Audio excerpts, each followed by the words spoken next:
Yes, I'm glad to. This meeting is being recorded. Okay. I'm glad to introduce Sarah Craycraft, who well known of our colleagues from the Historical Ethnology Department of Institute of Ethnology and Folklore Studies with Ethnographic Museum at the Bulgarian Academy of Sciences. Also, she contributed to the latest issue of our Bulgarian Ethnology.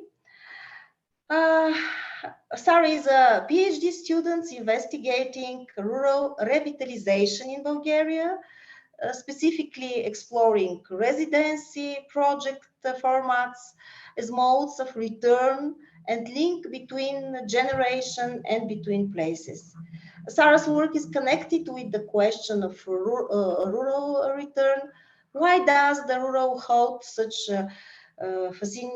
fascination for the many people, even those detached from rural life ways?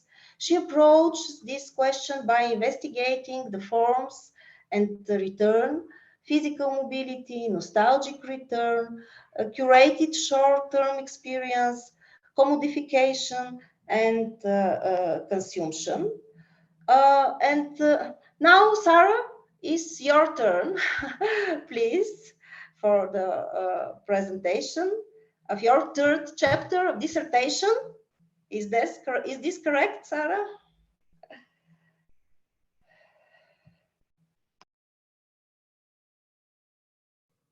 Fifth chapter, but close. Still an odd number. Can you all see my screen and hear me okay? Yes, everything okay for me. All right, let me put it in presentation mode and I'll get started. Okay. Move this a little bit. Well, hello everyone. Thank you, Theodora, and thank you, Eva, for making this possible and inviting me to workshop this chapter with you all. I see a lot of familiar faces and or names and of people that I've worked with and learned a lot from. So I'm going to be very appreciative of your comments. And I will say at the beginning, I am still redrafting this chapter. So it is very much a work in progress. So do not be shy with your feedback. Okay, so I'm starting off with this. I just wanted to start off with this picture, which was a piece of already existing art in the village where this artist residency took place. And I really liked it. It kind of flips some of the perspectives of how Bulgaria is often conceptualized with the really colorful piece up here in the Northwest. So I thought that could set the stage nicely. So I'm presenting the fifth chapter of my dissertation, and the dissertation as a whole investigates projects of rural revitalization. This specific chapter gives an ethnographic account and evaluation of an intergenerational artist residency that took place in Northwestern Bulgaria called Radical Imagination and Rural Realities. And it's a much more public-facing chapter than the other chapters, which focus a bit more on heritageization, memory, and belonging. So I'm going to give an overview of the residency in this chapter, tell you a little about the frames I'm using to discuss it, kind of go through the what happened with some of the events, and then give a sort of broad brush strokes of how I'm trying to write up the conclusion and the more analytical pieces. Okay. So this residency is facilitated by Sofia-based NGO Ideas Factory, which one of the members of the team are here in the call. So I'm glad to have your voice here, Joanna. The goals of the residency, kind of roughly speaking, were to, one, bring culture and recenter rural places as places of culture. Number two, to provoke imaginative thinking about rural futures. And three, to bring young people back into rural spaces to create art, to learn about art that's already existing in villages, etc. So this residency brought young urban artists to a village in the Northwest to create community engaged art while living in homestays with elderly villagers. There were 11 participants and I was one of them. Seven of us were on site in Bulgaria, 4 were virtual online residents from Finland, Germany, Poland, and the Czech Republic. Our group included a folklorist, myself, a painter, photographers and videographers, theater performers, an actor, and folk singers. Originally, the residency was supposed to have all guests, international and domestic, in the village together in person, but with COVID restrictions, it shifted to online tandems. The residency took place in northwestern Bulgaria in the Bregovo municipality up here, a region where Residency Ababa or Granny Residency has already held residencies before, and they have working relationships with regional cultural institutions, the Vidin Chitalište, and museums in Vidin, and they have working relationships with several mayors in the villages. The village was Delena, Bulgaria. It's a Wallachian village, or Vlaško selo, on the Serbian border, quite close to Romania. Roughly 250 residents lived there at the time of the residency. There were very few young permanent residents, and by young I mean in and around their 30s, less than 5. But there were summer returnees from Spain, France, Vidin. So there was kind of this sense, oh, I have stopped my timer. That's not good. There was kind of this sense that there are a lot more young people in the village in this really saturated period of time than there normally is throughout the year. And the residency lasted from late August through mid-September 2020. So it was roughly 3 weeks in length. And this was my own host, Baba Milenka, very sweet lady. Just a quick mention on methods and my own positionality in this residency. Move this over so everyone can see. So I was part of the residency. I was graciously allowed to take part in the residency by Ideas Factory to do an ethnography of the residency, but also I was a full-fledged participant. So I was doing participant observation from these 2 shifting and ever competing lenses. One, I was doing the thing, I was making a project, I was totally involved in what was going on. And then on the other hand, I was kind of stepping back at times, observing what was happening, documenting what was happening. So I have this picture of me taking a picture of people taking pictures of their encounters with the closed school in the village. Obviously, I'm an American, so not one of the Bulgarians in the village. That was very clear to everyone there.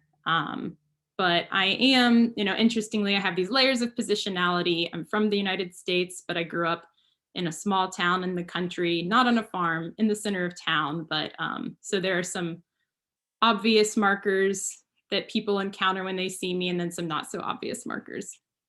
And I just want to say that this account is by default inherently partial. I couldn't be everywhere during the residency, and I couldn't document everything that everybody was doing and experiencing. So this is very much, even the final chapter will be what I hope is kind of a first draft of a collaborative ethnography where I can share my own interpretations with participants, with local residents, and then get more feedback and incorporate it into future iterations.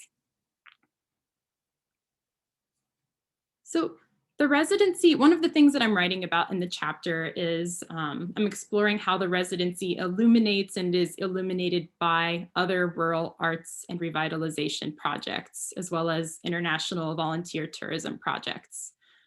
So this residency, which I'll tell you in detail about more in a minute, but just for some framing, it's not exactly rural tourism, it isn't volunteerism, it wasn't fully an arts residency in the sense that some participants had expected. It's kind of a hybrid genre, and it has the tensions of all of those other short-term projects. So it is an adaptation of an initiative you may be familiar with already. Residency Baba, or Granny Residency, which is one of several projects that Ideas Factory Fabrica Zayde hosts. Due to funding constraints and reflections about the past residencies they've held, Ideas Factory adapted their residency model for this new iteration. They won a grant through the European Cultural Commission's Democracy Needs Imagination Fund for the residency. And this is kind of one example, which this is something I talk about in the dissertation more broadly, but this is one example of how funding constraints shape projects that organizations pursue, and by default or by extension shape the sorts of interactions that people are having in these kind of curated village experiences. In this residency, there was a shift from Residencia Baba's focus on heritage and folk life documentation to preserve village culture and use it to create social entrepreneurial projects. That shifted to kind of using art as a venue to envision and implement change and shift the idea of what art or culture is and where it's found and formed. And this resonates with other projects. I have two pictures here from a place you may all be familiar with, Staro Jelizare. These were two pictures that I took while visiting the village, which just has, a bunch of famous artworks and portraits of locals painted all around the village. So like Staro Jelizare and other festivals, the Goat Milk Festival of Memories, Minister of Culture Nasko Atanasov's Unlock the Stage, or Otkluchi Scenata project, there's this kind of pairing of vanguardism and art and an attempt to flip the rural, urban, backward, modern binary, seemingly constituting or reconstituting rural value through an urban gaze, which Gerald Creed and Barbara Ching call rusticity. And, there's all of these tensions tied up in ideas of what art and art coming into a place is associated with in other places, like gentrification, different attitudes about culture and high art versus low art, etc. So following anthropologists Irene King and Adam Davis, I explored this residency not as something that's overall good or overall bad, but as complex.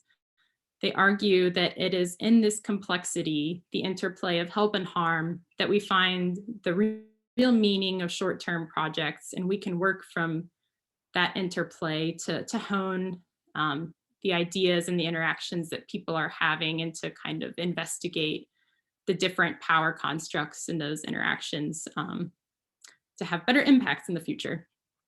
So I'll gloss through this very quickly for time's sake, but I'm approaching the residency through a pilgrimage lens to make sense of the conflict and communitas, or moments of sharing, that were produced as part of the residency experience. So anthropologist Abigail Adams, I think, convincingly applies Victor and Edith Turner's framework of pilgrimage to volunteer tourism programs.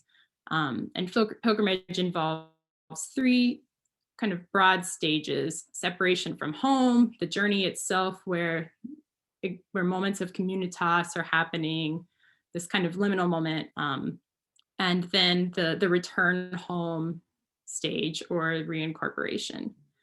So pilgrimage, unlike ritual rites of passage, is a self-affirming process and a self-chosen journey. So there's no change of state or social position through through pilgrimage. It's something that kind of reaffirms where you've come from and gives you a sense of recharge as you go home. Because so many participants in both Residencia Baba and this artist residency that I'm talking about see their participation as part of a personal journey and a desire to reconnect with, or to connect with villages and this kind of rural imaginary. I find this frame to be a useful starting point for exploring the residency. The Turners' framework, however, focuses really heavily on communitas and these moments of sharing. Scholars later, notably Eid and Salnau, take a more conflict-centered approach and suggest that pilgrimage is a realm of competing discourses. So there are aspects of conflict within groups of pilgrims and the people that they're encountering and interacting with along the way. Because this residency leaves a lot of room for community input and its structure and the way that participants are encouraged to interact with the community, there's a lot of space for different interpretations and reactions to emerge and shape events. And it was within these encounters, this space for emergence, that I think the most thought-provoking and interesting and meaningful interactions were taking place. With all of that said, I will now tell you finally what actually happened in the residency.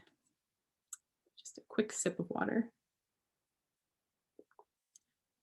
Because the residency was 3 weeks long, I kind of think of it in 3 stages, kind of the introductory stage, the working stage, and then the final performance, if you will. So stage 1, separation from home and getting to know Delena. Our first week or so was a time of deep immersion into the community and into the residency structure. We were meeting locals, letting locals get to know us and kind of settling in with our hosts. So each participant stayed with a different host. It was 1 to a household or 2 to a household, and we were in different places in the village. So we were kind of learning about this place through different avenues and different kind of modes of emplacement. And it was this moment where everybody was checking everybody out. Villagers were curious about us. We were curious about them. There was a lot of encounter, early kind of performance and establishing of some interesting boundaries. And then in the more structured pieces, we were having meetings with people like the mayor, a local historian who told us the history of the village. We spent time chatting informally with Bobby or grannies in the afternoon shade. We drank beers at the Krčma. In the evenings, we had a large community conversation to gauge interest from villagers about what they value in their village, what they'd like to see happen, and to collect ideas. We also had orientation sessions with Ideas Factory to establish a loose set of expectations and methods for creating art in the community. We were generally left to our own devices this first week. Everybody used their own kind of modes of engagement to situate themselves in place to get to know the village. But we also tried to establish plans for what we would do and who would work with whom. So 2 things that I want to mention about these early encounters.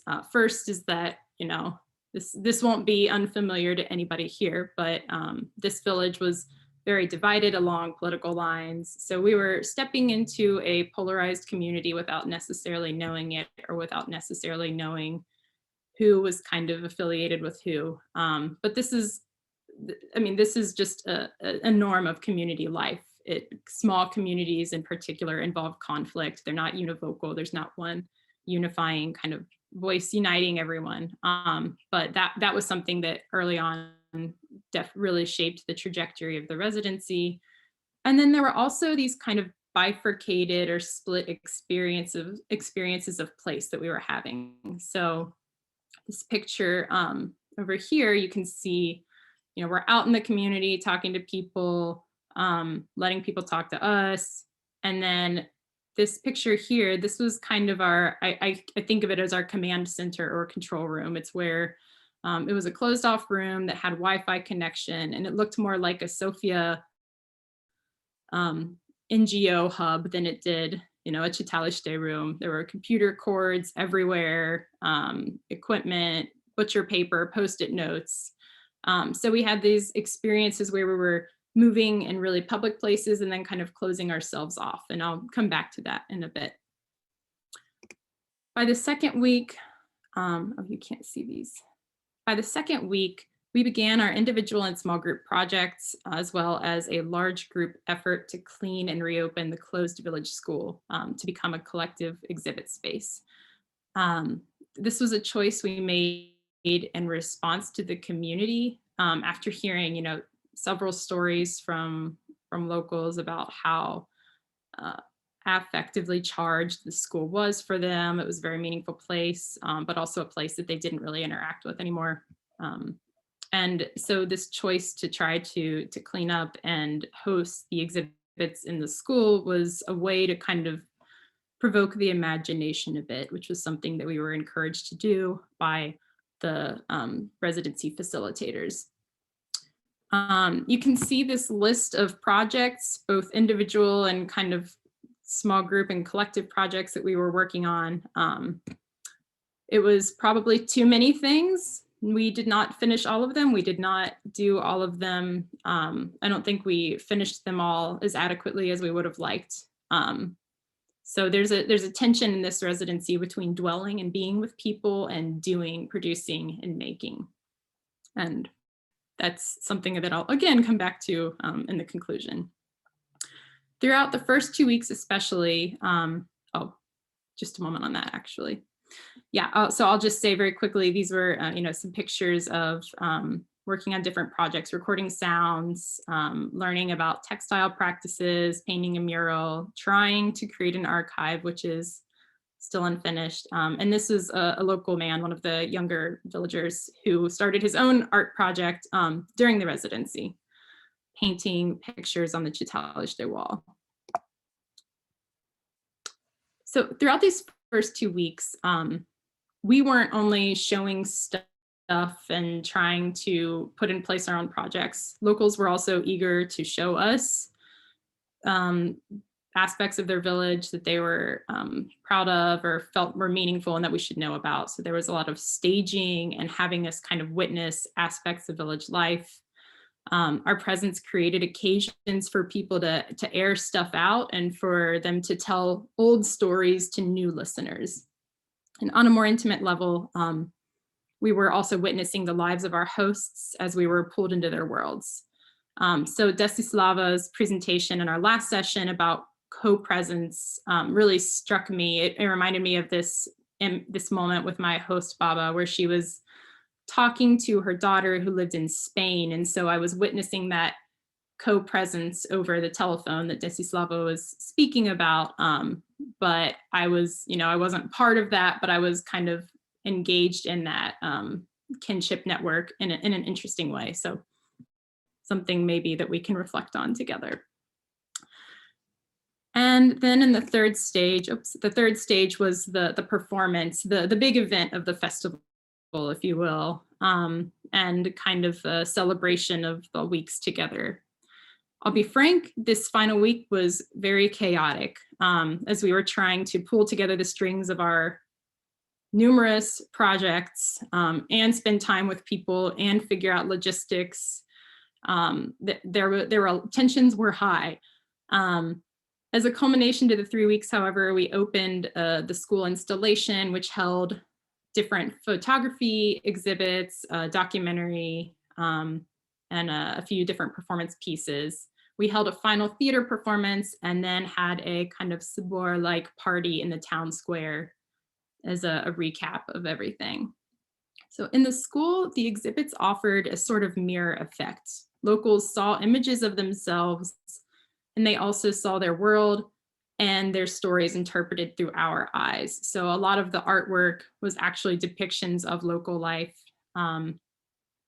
which is something that I'm still thinking about. Not everybody received the final exhibits in the same way. Some villagers were upset to not find themselves in the installations and felt that we had prioritized one faction of the community over another, but others positively received the exhibits. They felt recognized, they felt seen, and others just didn't really care whether or not they were pictured, but there were definitely different interpretations of what was done. And I forgot to mention this. One of the exhibits in this school were very much a collaborative effort. So locals helped us to clean up the schoolyard, to clean the classrooms. And one man even proposed his own project. Actually, this is him here. And he proposed that we organize or kind of recreate a school classroom. And so he asked for a classroom to do this in, where he could invite the people living in the village who had been students in this school to come and sit in the school desks. And they invited the teachers up front to kind of share their memories of teaching in the school. So in this way, they were reenacting, kind of reliving a moment that that hasn't happened in the school for a long time. The school closed in 2002. And I wasn't there for that moment particularly, but I've been told that it was very moving. It was kind of an emotional or healing process for some people. So while we felt that the art we'd created was restorative for many in the community, we also had to recognize that it created or fed new divisions, or fed old divisions anew, rather. So art was both an occasion for communitas and coming together, but it also was an occasion that created conflict.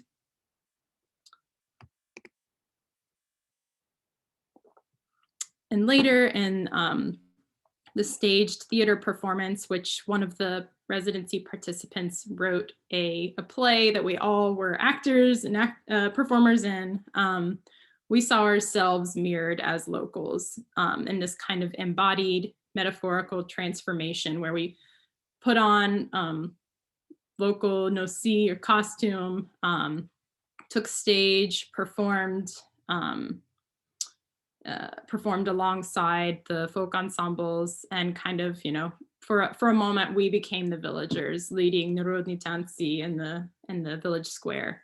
But as with pilgrimage, which is, it doesn't involve that change in state and social status. It was a temporary transformation, which, it was transient. It wasn't something that actually turned people into villagers. We went home after the residency.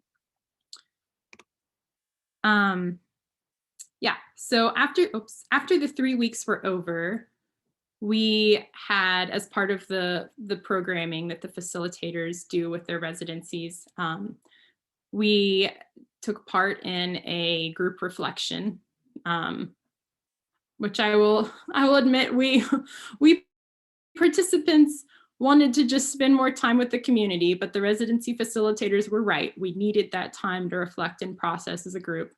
And in this session, facilitators tried to push us to process the events we'd gone through.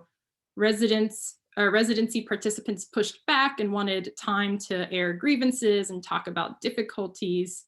And so this session really became, it was one of the conversations that I recorded as part of my documentation, but the session really became kind of this unpacking of what art does or should do in villages, and what our place is in these sorts of programming. So based on our group reflections, listening back to this recording several times, and my own analysis of the materials that I documented throughout the residency, I've identified the following as coexisting discourses that were shaping, that kind of shaped both the residency itself and then gave shape to our interpretations of it and lingering questions. So there were competing ideas about what art should or should not do, such as, should art heal or fix problems? Should it provoke something? Should it reaffirm a community, or should it entertain people?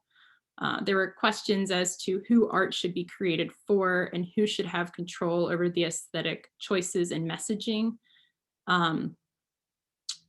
Several of the participant artists felt like they were making art that they wouldn't make for a city exhibit, or they were being forced to make choices about what to display and what not to display, that kind of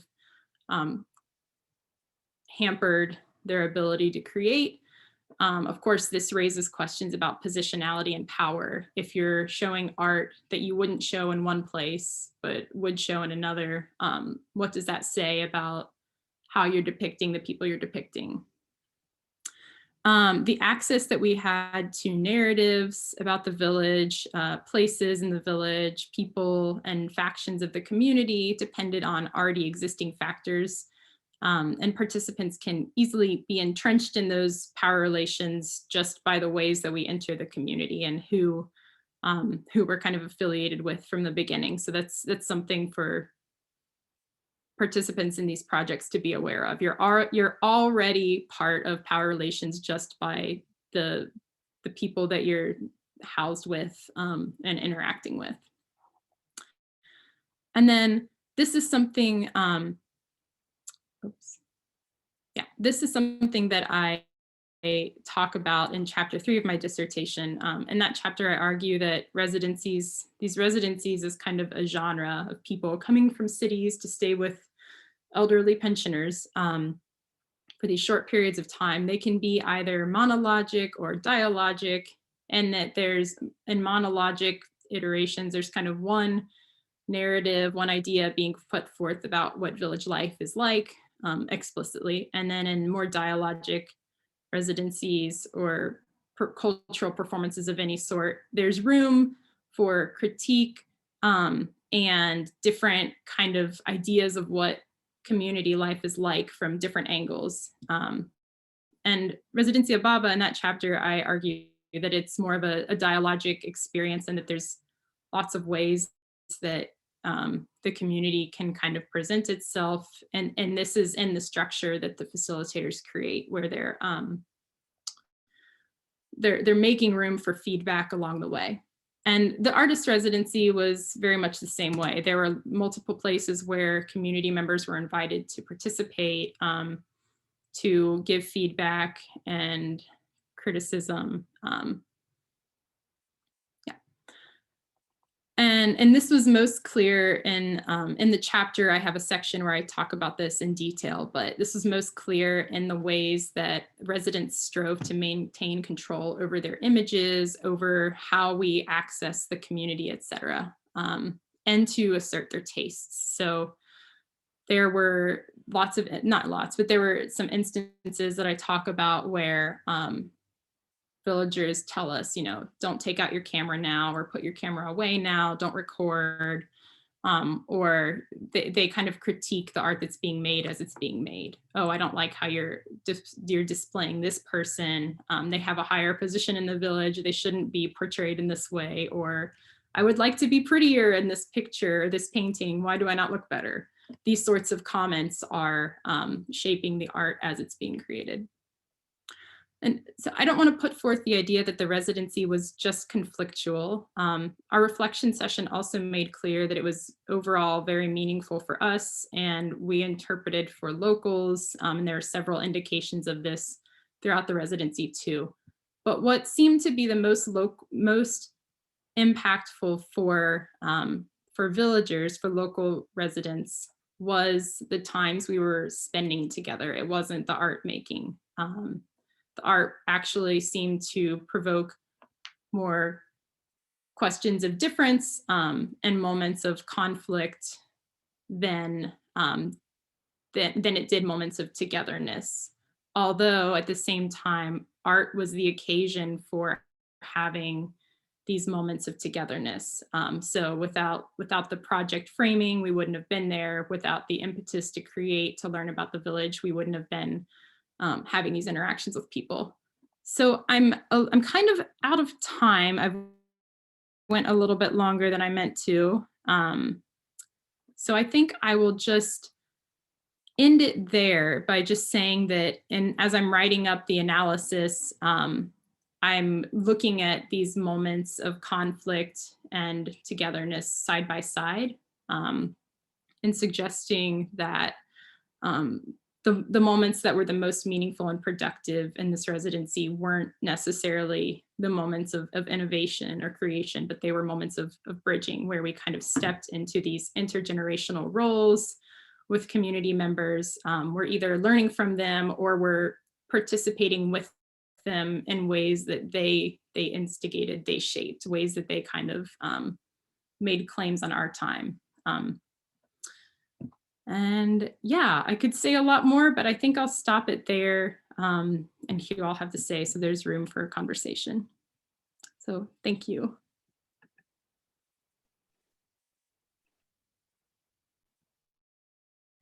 Thank you, Sarah. Thank you so much. And I finally saw these pictures. I've been reading so much about your project. I was very, very happy to see the pictures as well. So what I'm suggesting right now is that we have a conversation. If people want to make comments, ask questions, please either raise your hand using the reactions, or you can put your name in the chat and I can keep sort of an order and call the names. For the sake of everyone knowing who they're talking to, maybe even a short introduction would be nice. When you ask your question, just one sentence. But yes, we have plenty of room for discussion. Maybe I'll start a little bit comments here. Congratulations, Sarah, for the understanding in details the Bulgarian rural context. Here, different complexity of this context. I would like to share some thoughts. I don't know, but during the socialist period, and these people are very connected with this socialist period, the idea that people who kept various cultural heritage, including handiworks, were some kind of bearers and creators of national culture. And ethnography is strongly connected with the national narrative for the preservation of heritage and transformed into an important element of the modern culture.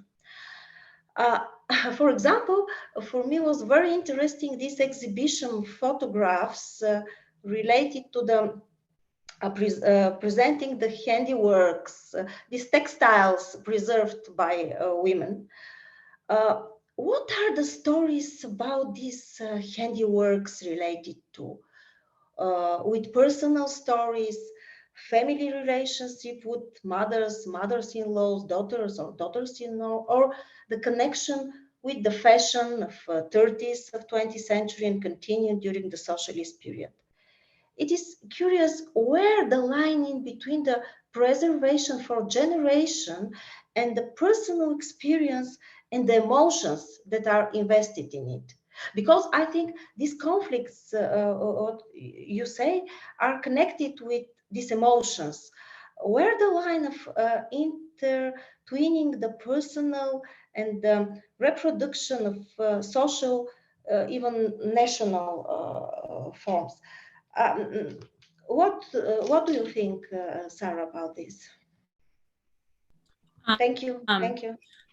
Many thoughts about this. That was my personal project that I worked on with a woman who's in this call, actually, Elena Stoicheva. So Elena might also have things to say.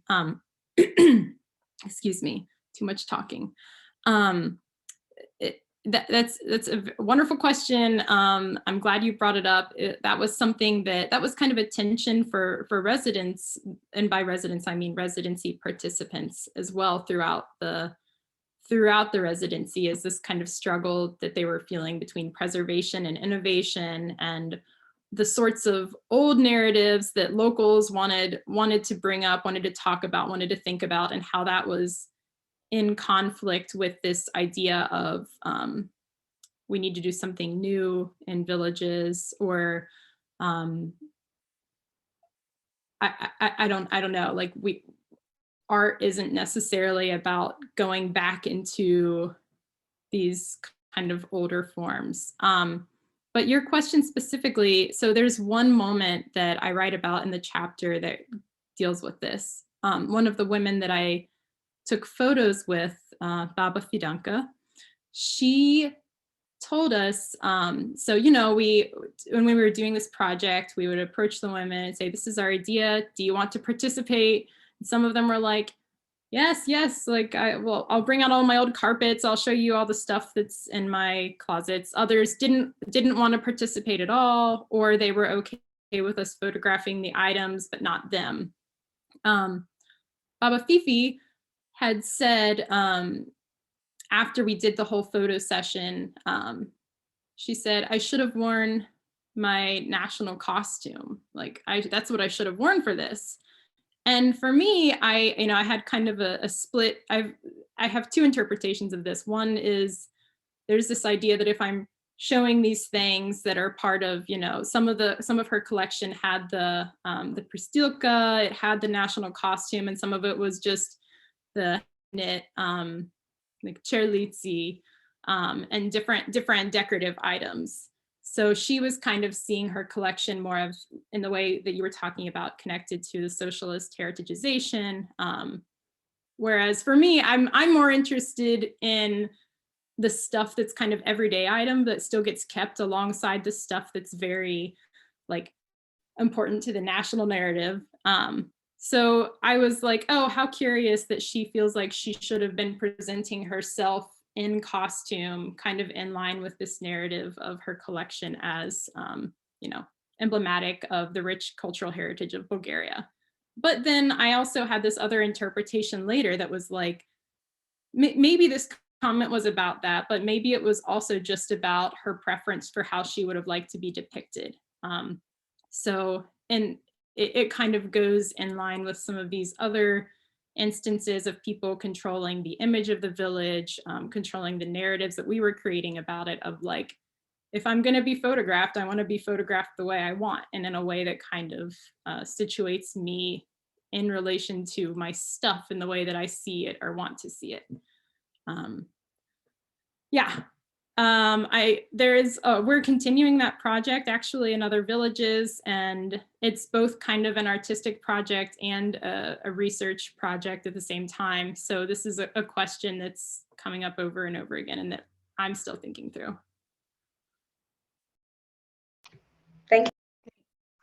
Thank you very much. And we have Petya Dimitrova has a question, please.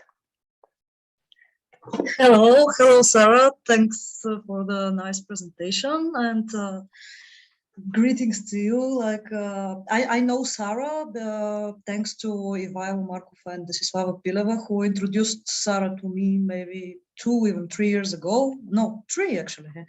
And I had the pleasure not strictly to work with her, but as I'm a PhD candidate already in the Department of Ethnology in Sofia University, so it appeared that my topic and her are related. And then we had like some common presentations and stuff.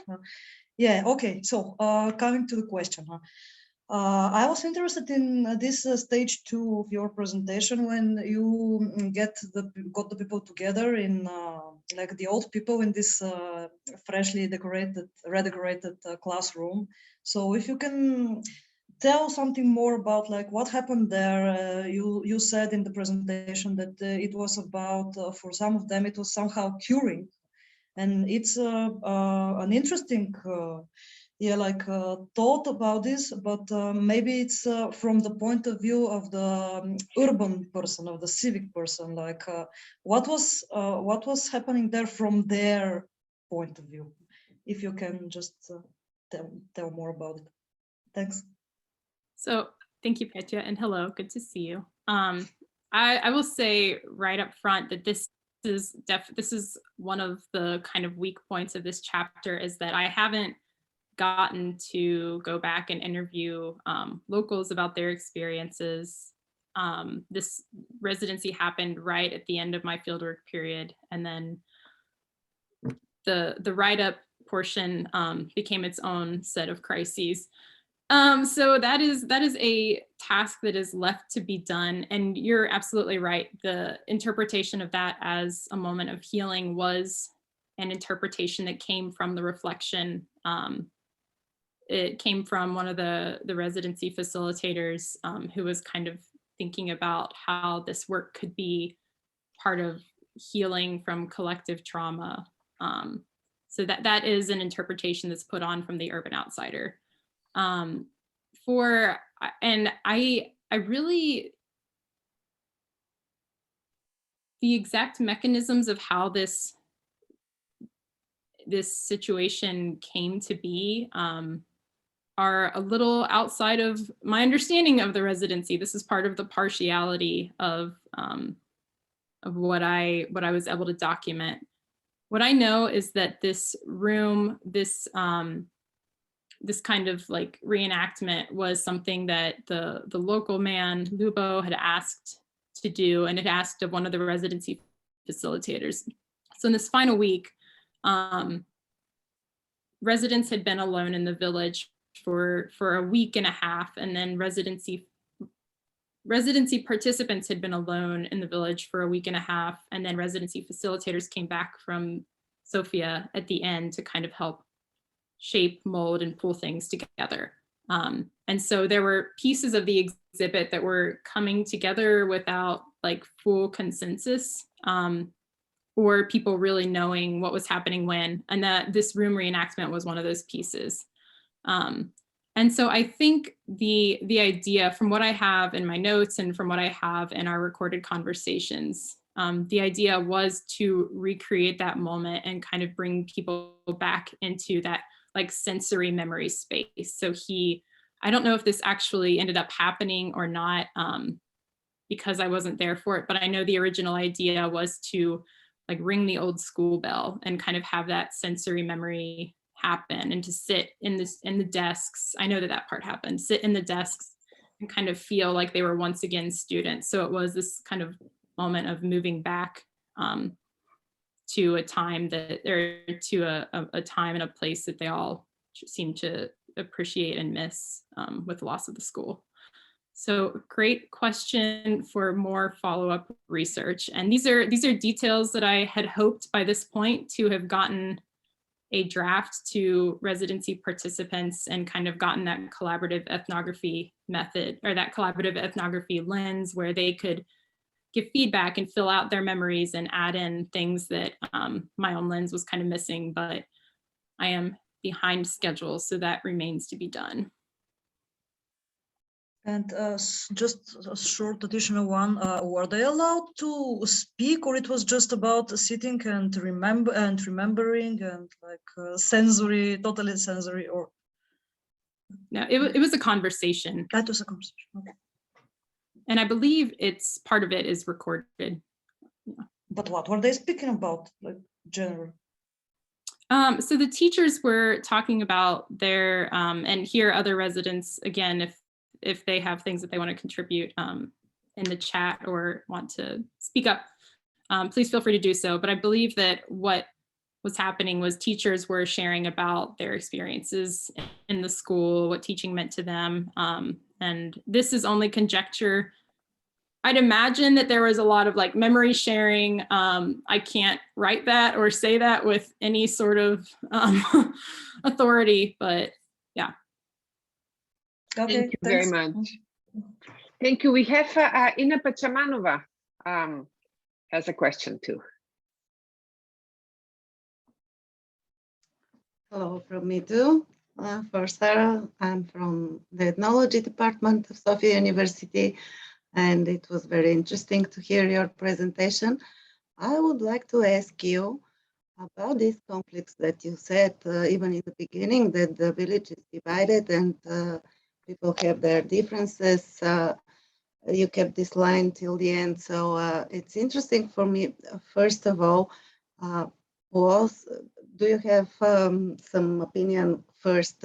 Mainly these conflicts are a result of personal problems between people, or about some general topics like, for example, politics or something else?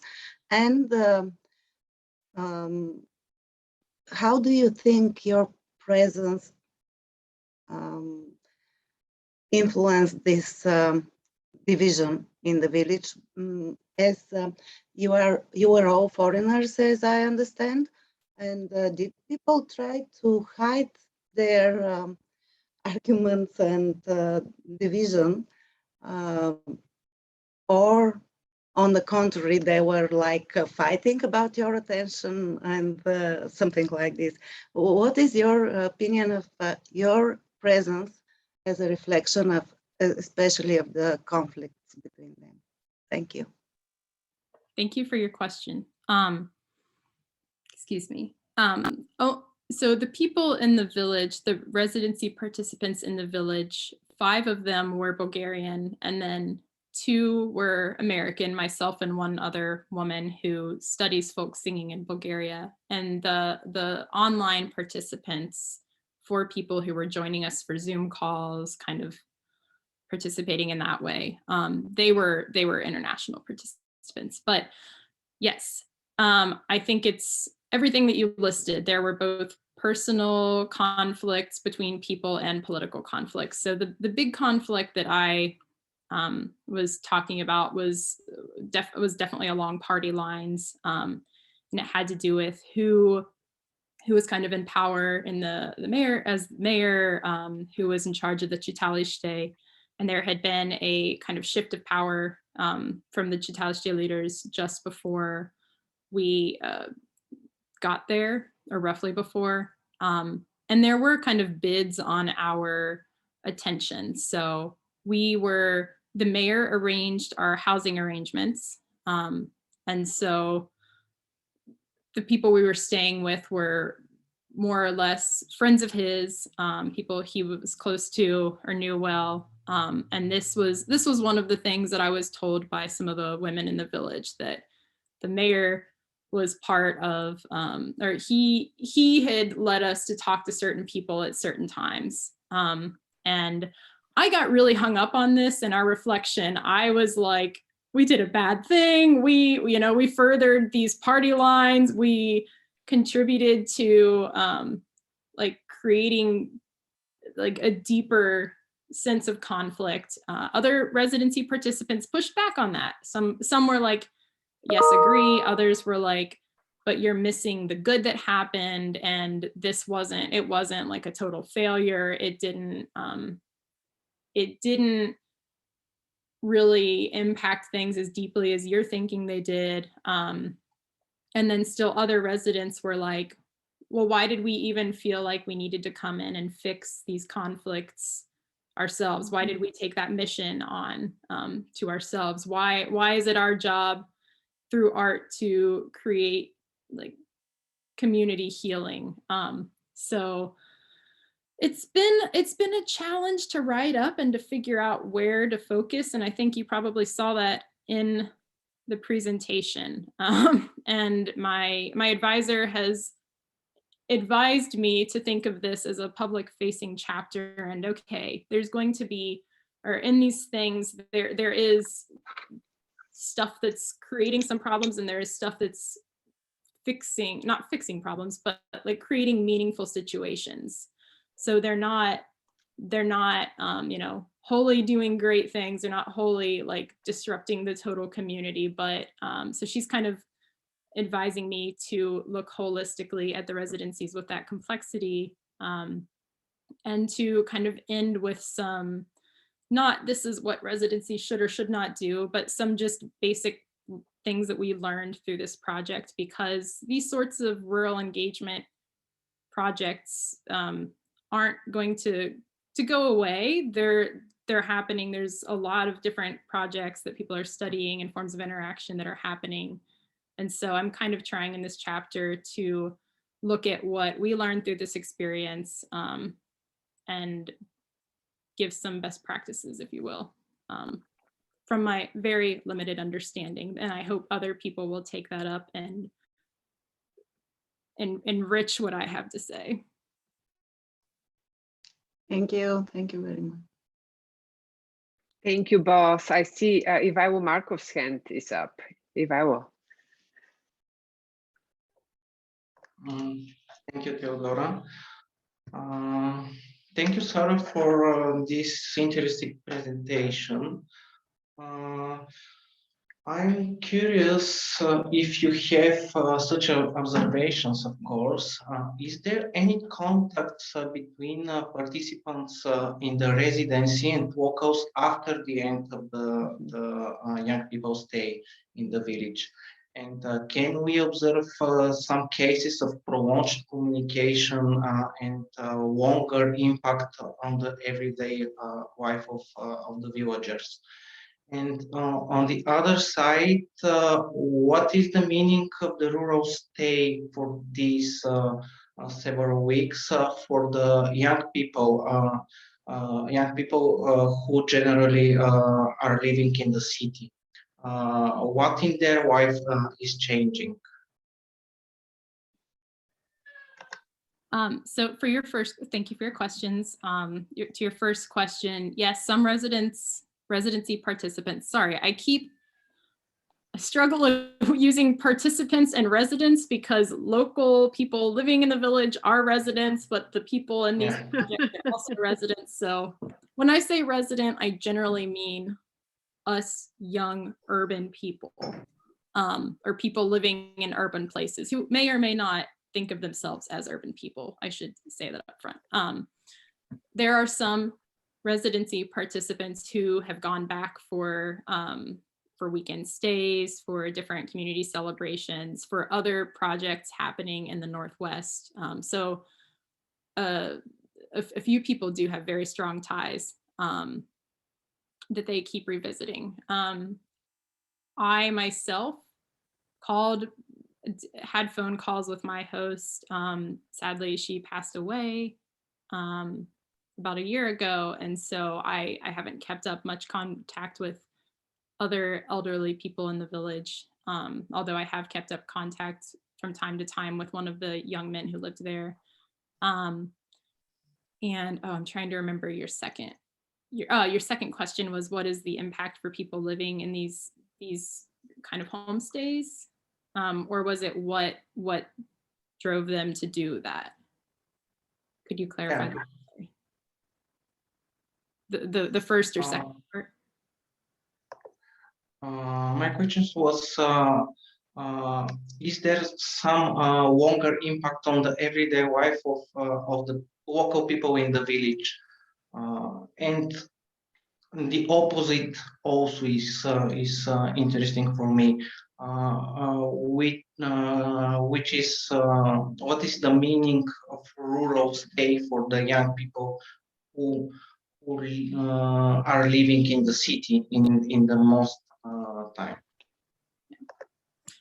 Yeah, again, this is definitely a weak part of the chapter. I really don't have any data to be able to say what the longer impact is. I know that Ideas Factory did a follow-up set of kind of interviews, video recorded interviews, if Joanna, you might be able to confirm if that's correct, kind of following up on what the residency was like for them. As far as I know, it wasn't like an empirical study, and it was used in some promotional ways. So that's something to consider when thinking about what that material can say about the experience. And as far as the residency participants, from informal conversations with them, some of whom I'm still in contact with, I believe it was a very meaningful experience. I don't think it necessarily shifted for most of them their day-to-day lives. It did kind of stay in this pilgrimage framework of, I had this experience, it was really affirming. And what I've kind of seen across the residency at Baba experience, and I think the residency, this artist residency, is similar in this way, is it reaffirms a sense of who people already are. So it's not, it's not leading people yet. This is what I argue in the chapter in Bulgarian ethnology. It's not yet leading people to move to villages for the most part. But I do think that there are the connections that exist shouldn't be discounted. I think it's filling in some sort of soft intergenerational roles that are kind of hard to name and quantify, but it's another person that like a villager living alone might get a call from, or might be connecting with. And I don't want to discount those, because I think those are really meaningful connections. And I would like to, follow this for many years and kind of see what sorts of spin-offs happen from these sorts of projects. Because I mean, I think Nasko Atanasov is a great example of somebody who wasn't involved in policy or politics and is now whatever everybody's interpretations of his work are, but is somebody who was, doing this small scale project and then has a stage to now do something with it, to be determined what that stage will do. Yeah, so all great questions that you all are raising. I definitely need more research to be able to answer them adequately. Thank you. I see Joanna Stoyanova has also to add something. Maybe I can just like follow up on what everyone was asking, because I also had this question, and then Joanna might also both comment on what I have to say and ask, because it's also something I wanted to ask about the group reflection you had after the project, which was very interesting for me to hear how the participants in the residency had these different ideas of what their goals and what their accomplishments were, which is to be expected, of course, from people who embark on projects like that. But since also you are thinking about this as, the meaning of these public facing projects, and maybe even what is the best model to do these public facing projects, I wanted to tell you that I actually found the idea of pilgrimage a very good way to think about it, especially since these are short-term visits, and that makes sense. But also with pilgrimage, often there is this notion of a return, right? That you're going to go back. And I heard you say, and that you and Joanna and the rest of the people working in Ideas Factory are planning follow-up residencies.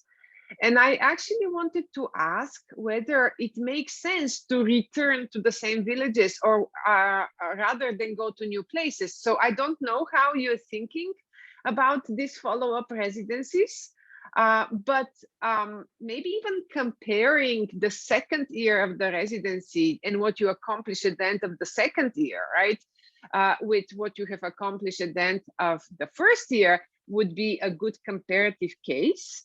And then you can think about the long-term multi-year residency versus a one-time residency. What works better? And then what struck me really that you said that the most valuable thing for the residents was the time spent together.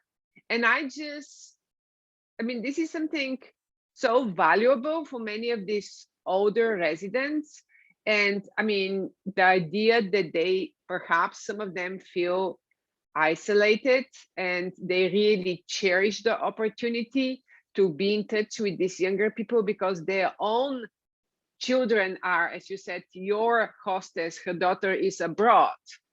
All right. Their grandchildren, I don't know how often they see them. So, having this influx of young people in the village is very important to them. So this long-term multi-year residency would be something very, very valuable for this community. And the reason why I thought that is because, I don't know, Sarah, why it never occurred to me to share with you, but when I was a student, I was doing these archaeological excavations in Seuni Kyup outside of Veliko Trnovo.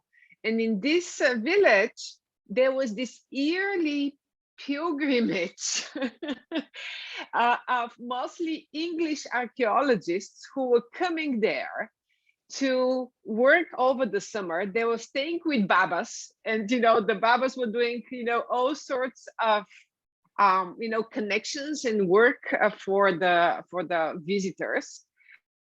There was always but they were going back every year, right? And that created these relationships where people would say, oh, this year I'm in the same baba, or this year I don't get to stay with the same baba because someone else claimed her. So, there's this additional layer here. So I wanted to see whether there's any thought either from you or from Joanna about, the benefits of doing a multi-year residency in the same place, whether this is something that you're thinking about. That was like my comment, because if you have a pilgrimage, you have to have a return. And that is like an open question for me. Do you have that return planned? Sorry to go so long, but I got thinking about all these things. Thank you. I definitely have things I could say, but I think I want to turn it over to Joanna for a moment. give her space to share. Okay, thank you. I will try to answer what I remembered. About the follow-up returns. Yes, we have never done a follow-up residency like in the same place. And that's, let's say, a conflictual conversation we have in the organization, because we have different opinions on that, whether we should have a wider scope, more villages, more young people involved, and leave the relationship more on the residents themselves, like not to facilitate it that much. And so far, it's more like that. What we do for 2 years now, I think, are like short-term volunteering actions, which are a way for us to let's say, stimulate people who are residents and lived in these villages to find an occasion to go back.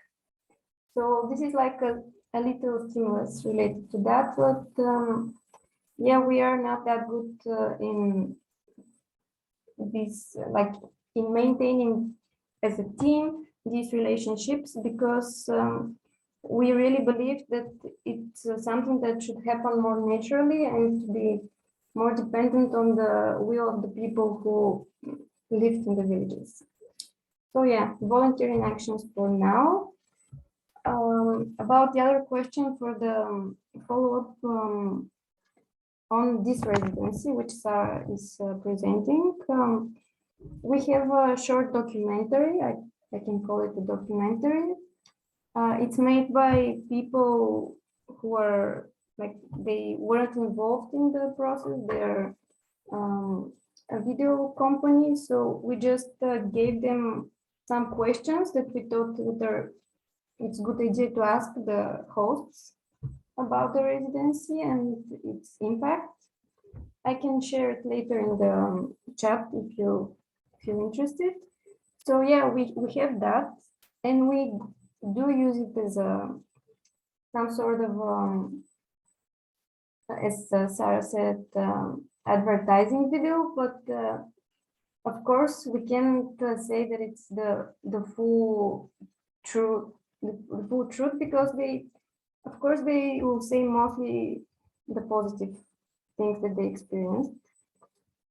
So I believe those were the two things which I had to comment, right?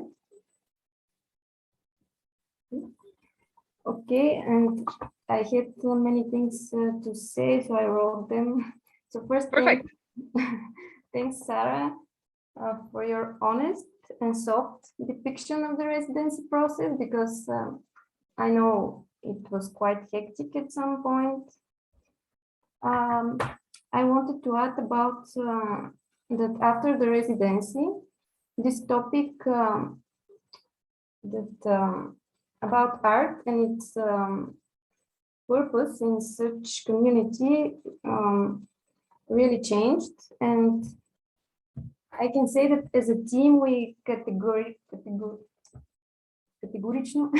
understood that the perception of art of young artists from cities and local elderly people cannot find full intersection, and that's not the goal. That's more of an occasion for us to try to rethink what it means to be part of a community and a shared cultural life and shared cultural identity. So it's more of a, I don't know, an occasion to mix those perceptions.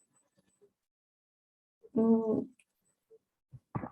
for me, after what I heard now too, the most important question about the residency as an entity remains, and what is it? Its most important long-term impact as such an entity.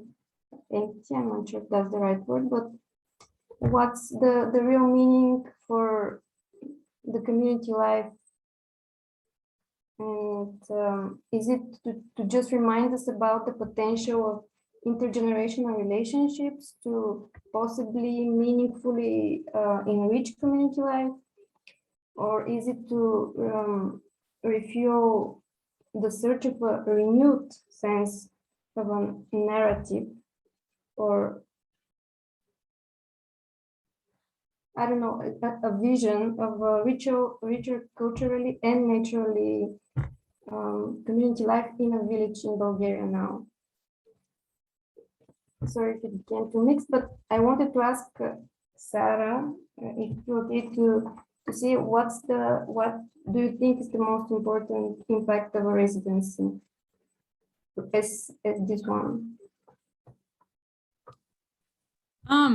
I think, this one specifically, I mean, this one, I think the impacts were different than the Baba residence, even though they were very like overlapping in a lot of ways. I mean, I think it's a complicated impact because for some people it was really meaningful. Like my host, for example, she wasn't really part of this like narrative of, you know, the intelligentsia in the village. She was just kind of an everyday person. And for her to have her pictures in the school, that meant a lot. So there was personal fulfillment and gratification and recognition that I think some people individually felt.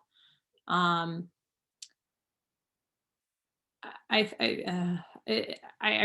have inklings for the full village, but it's hard to say without having beyond kind of like casual, like this is what I think it meant, without going back and doing the research. I do think that while we were there, one of the bigger impacts was kind of this, and I keep thinking about this idea and I haven't figured out how to incorporate it yet. So Gerald Creed, anthropologist, has written a really wonderful book about masquerade and post-socialism and cultural dispossession in masquerade and like the kukri festivals and what he calls cultural dispossession in post-socialist Bulgaria. And he calls that an ethnography of what could have been. So kind of documenting the ways that transition could have happened, the sorts of relations between gender, class, ethnicity that could have happened if transitions had gone differently. And I kept having these moments during the residency of like feeling like, these are kind of constellations or arrangements of community, and that I can't figure out if they're what the future could be or if they're what the past could have been. So for example, there was one night where after the residency, we had a picnic, and by we, I mean the young residency participants, the young people who had come back from the cities in Bulgaria and abroad, and then the young people who were living in the village. We had this kind of like campfire picnic in a really meaningful place for the village, Aparece. It was where people used to go and like wash their clothes in the river and stuff. It was kind of a little bit of a hike outside of the village. And I looked around the campfire at one point and everybody was quiet. And it was just this like kind of full moment where I was like, wow, this is what the village could feel like, but it's also an illusion. It's not real. Like people will go back to different countries, they'll go back to the cities, and there won't be kind of this younger cohort.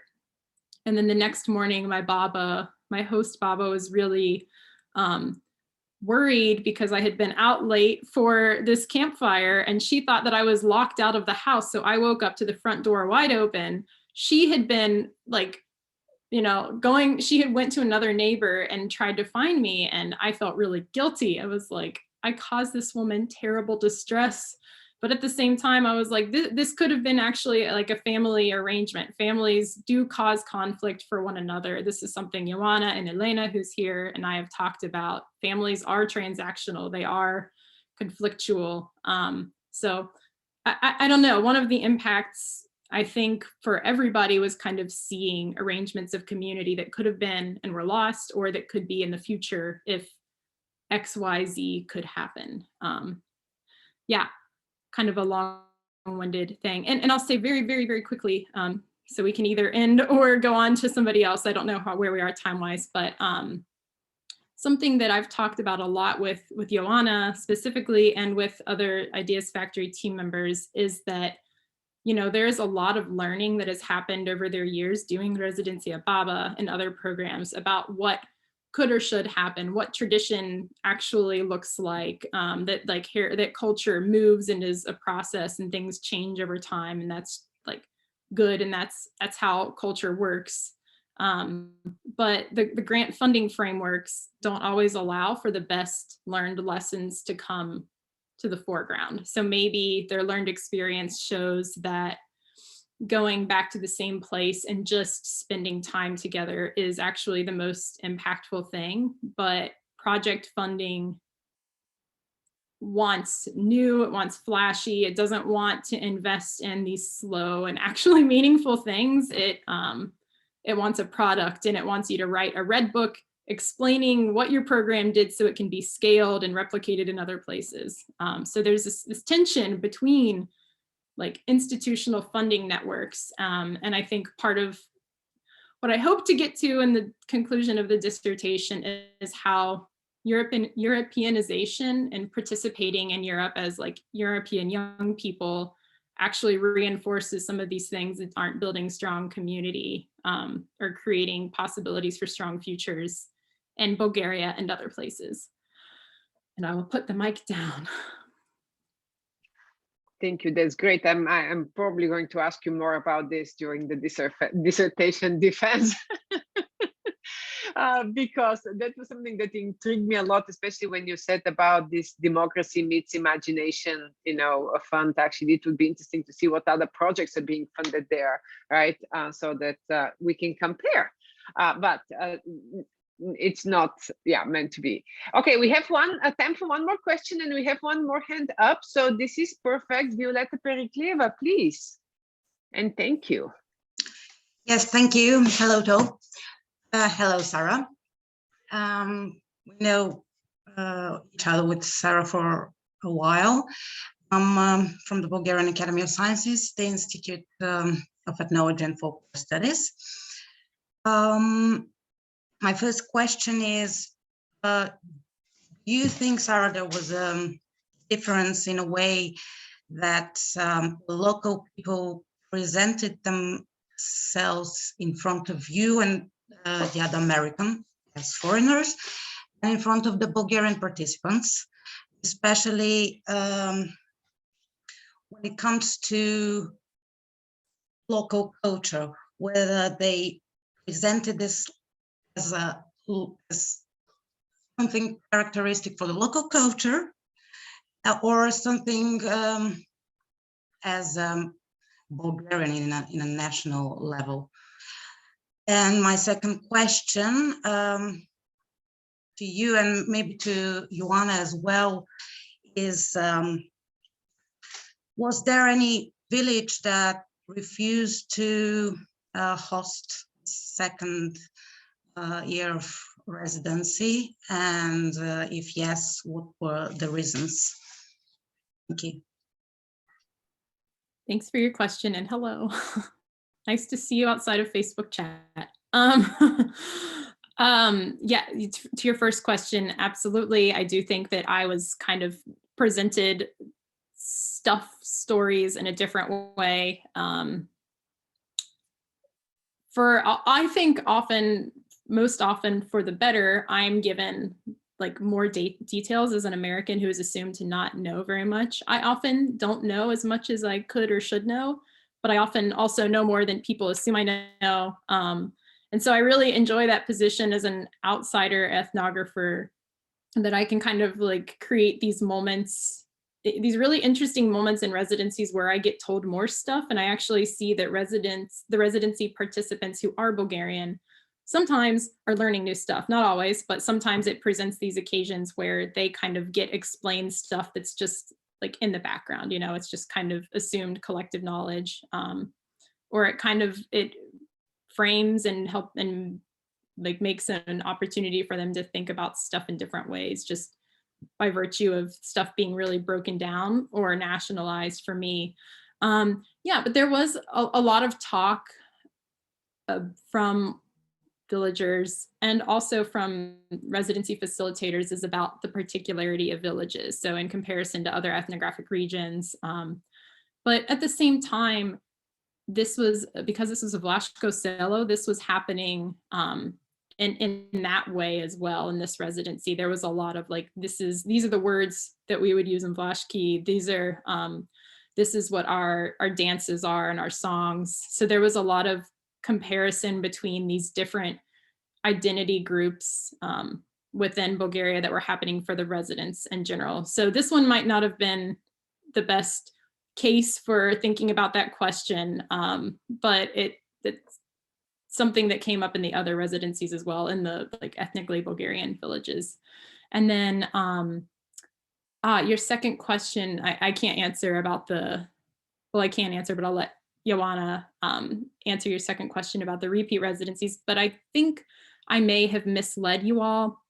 They haven't done residencies in the same village, and as far as I know, have not tried to do a residency in the same village a second year. There is another residency project that does residencies in the same village every year, Selo Nazim in Donji Vadim on the Danube. And they're one of the comparative cases that I talk about in the my third chapter. But Joanna, if you wanted to answer that question about whether you no, I was going to say the same thing. We haven't tried to have a residency in the same village for a second year. We have an occasion where there were 3 villages that were like 4 or 5 kilometers from each other, and we wanted to make the residency simultaneously in 3 villages next to each other, but only 2 of them agreed. And the third one, after the first week of the residency, reached for us and said that, okay, we want to do it now. So it was a matter of trust with them. And when they saw after the first week that their neighbors are fine and they're having fun with the young people, they felt that it's safe. But yeah, that's probably something that is closer to what you're asking. Thank you. Thank you. And on that note, I do want to say that Joanna did put a link to that YouTube video that she said with the conversation with the villagers. So before we enter the conversation, if you want to find the link in the chat box, you can click it, because after that, it will disappear as a possibility. We're at our time, but I see one more hand up. So maybe for those of you who are able to stay, Evgenia Troeva has a question, and maybe we can close it with that. Thank you. I have a question to Ioana. Why choose you such villages with minority population or religious or ethnic minorities? And what's the role of this border region for traditions in these villages? And what is actually the tradition they show to the foreigners, to the young people from the cities? Thank you.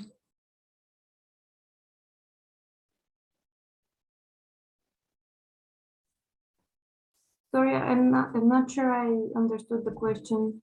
Can you repeat it shortly? The question was about the role of the border, the frontier for these residencies, and why have you chosen such villages with minority population, a religious one or ethnic ones? About the border, it's not something that it's let's say a category that we're following, because in choosing villages, it's a mixed process. We are often led in this decision by our partners from ONGO Association, which probably some of you know. They're organization about for ethnology, anthropology, and folklore. And they consult us on this, but what we want to always show is, like, of course, how many diverse communities there are in Bulgaria, and to really give some more, let's say, healthy vision of what it means to be patriotic in a way, like in a really healthy and diverse way.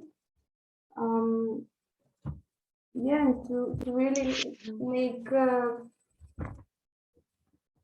bridge between, like, many young people, for example, even my age, don't really know how many diverse communities there are in Bulgaria, and what it means that we are all Bulgarians, let's say. I don't know if that answers your question, but